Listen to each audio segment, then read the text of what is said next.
nefa tsy te ampanantenanao. Zavatra maro so tsy vitako amrariny a, miafy mikirany aho, mitady ze mety atao. Ny mety angamba mandeha amin'ny marina ihany. Satroko enao itety basa tany maro, satroko enao ifaly naiza naiza ale, nefa tsy ampy ilay fafana, mbola mikiry afambabahoana. Fa mbola iposaky indray toy ny masoandro avy any atsinanana. Tsy adinoko lay teninao hoe mba taterao mba sitrakao, mba hoany amoro-tsiraka andraha tsy zay rehefa mety ny atao.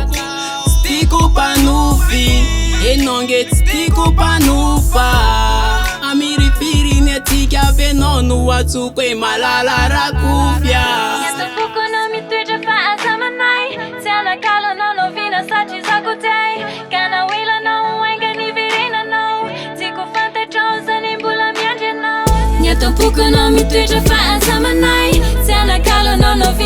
zako tay.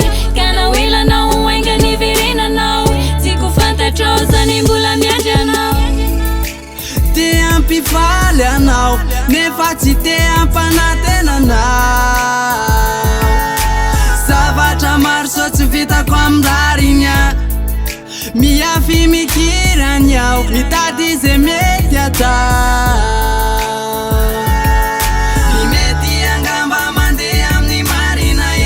Sorako nandraisanao an-tanana, iara-dalana rifady ara-dalana. Fasifasy kalikaly no betsiko atsany, so mifankaty fa paradisa tany. Eny zako ne aty marary, nefa tsy maintsy miary tsy ampanantena voatsiary. Fo mitepy tsy anaparo, lavorary tsisy fanomeze mba tsara kokoa. Zamba te amalifaly, satria tsy ho anilanao za matsaro mijaly, sanatria ampitomany. Manana tena fonany anjaratsika ndray androany, ndray androany.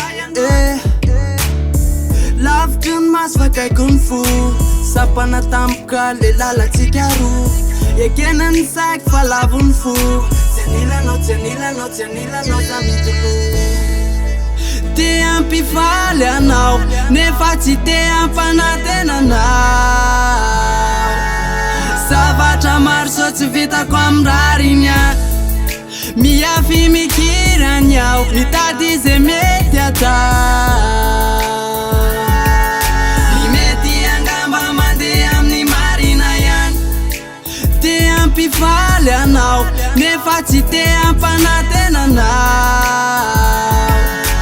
Zavatra maro so tsy vitako amrariny a, miafy mikirany aho, mitady ze mety atao.